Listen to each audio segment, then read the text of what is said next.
Welcome to Chillin' 101. We hope this video helps. You start by protecting data. Back up now so you can safely repair.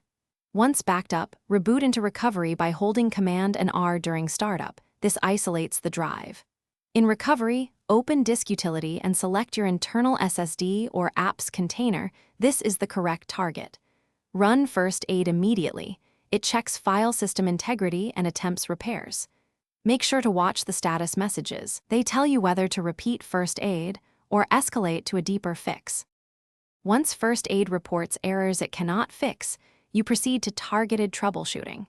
Use Terminal in recovery to list disks with Diskutal list so you identify the correct identifiers. Then run Diskutal verify volume followed by Diskutal repair volume on the exact device. This gives more verbose control and often resolves issues first aid misses. If your drive is encrypted, unlock it first with Diskutal apps unlock volume and then run the repair commands, because repairs require access to the decrypted file system. Once repairs complete, run first aid one more time and reboot to ensure Mac OS mounts and boots normally. This confirms success. If the file system remains damaged or files are missing, restore your backup selectively rather than overriding everything.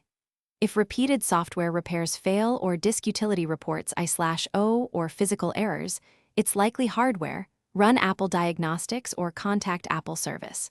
One key tip: if you see continuous I/O errors, stop using the drive to avoid further damage and recover data first.